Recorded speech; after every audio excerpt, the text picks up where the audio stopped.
Time now for the morning rush. Community members are now looking for answers this morning after 5-year-old Renesme Calzada was found dead in the Rio Grande near Española.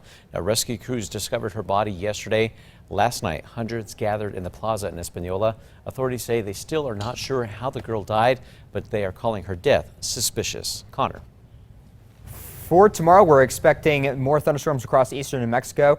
And for today, mainly it's going to be dry and sunny conditions for us. We got a cold front that's going to be bringing us the possibility of some of those showers. Here's a look at once we get to noon tomorrow. This is tomorrow. We're going to be looking at things dying down a little bit. And then once we get into the evening, it looks like our best chances of rain are going to be south of I-40, particularly in southeast New Mexico. Crystal?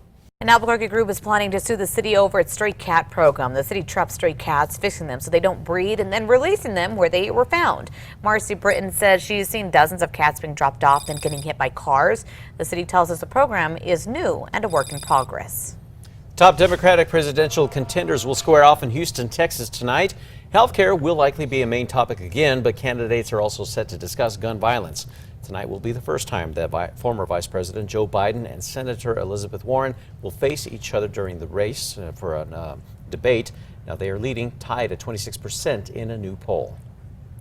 Looking ahead, the Pueblo of Santa Ana is putting space between itself and President Trump's visit to Rio Rancho. The Pueblo says it's received phone calls and emails from citizens opposed to the visit on Monday. Santa Ana governor says that the event center, the Santa Ana Star Center event center rather, is owned by the city of Rio Rancho and operated by a third party.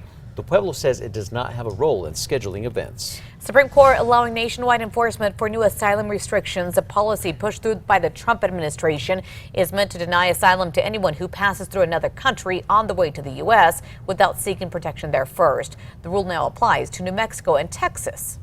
Right now, President Trump is moving to ban flavored e-cigarettes. He announced a new enforcement proposal that would require e-cigarette companies to take their flavored products off of the market. Yesterday's announcement came after a sixth person in the U.S. died from lung disease, possibly linked to vaping. Health officials are investigating the outbreak. Connor.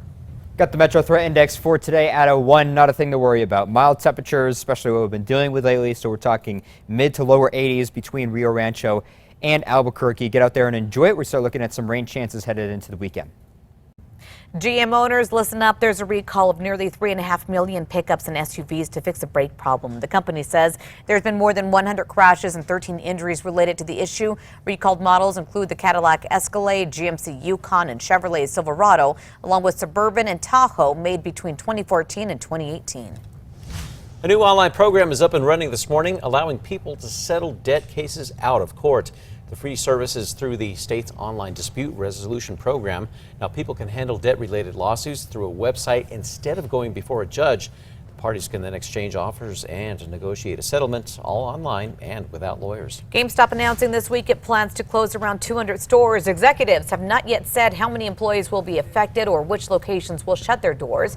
They say declining sales prompted the closures. There's a new partnership between UNM and Grubhub. Students can now order food for pickup from vendors on campus. They then skip the line to grab their food. On-campus delivery not available just yet. Students can add UNM through campus dining on the Grubhub app settings. An Albuquerque math teacher remains Jeopardy's champion this morning. This as he crosses the $200,000 mark in winnings. Albuquerque Academy's Jason Zuffernieri increased his winnings, bringing the math teacher's total now to more than $233,000. You can see if his winning streak is going to continue tonight at 6, right here on KRQE. There's a local farm giving veterans a chance to recover one chili at a time. Ricardo Victorino and other veterans find their peace picking green chili at Fresh Possibilities Farm in Peña Blanca. The owner of the farm started the program 3 years ago after seeing her husband, Robert, suffering from PTSD. Look at traffic. Things are clear on I-25 and I-40. No accidents to report of so far. And also, here's a look at our live tracker that's cruising south on I-25 around the big guy. Guys? As if Friday the 13th isn't creepy enough, how about adding a full moon? Tomorrow's full moon will be the closest to the autumnal equinox, or the beginning of fall. It's known as the harvest moon. It gets its name because it provides extra light in the evenings, extending harvesting time for farmers. Ooh. Yeah, photographers get those cameras ready. Going to be quite the sight in the sky. Welcome back. It's time for 5 Facts. At number 5, Day 8 of the New Mexico State Fair is going to get underway this morning. Today, fairgoers can enjoy cheaper food options during this year's Graze Days. Food vendors across the fairs are going to offer at least one menu item for $3.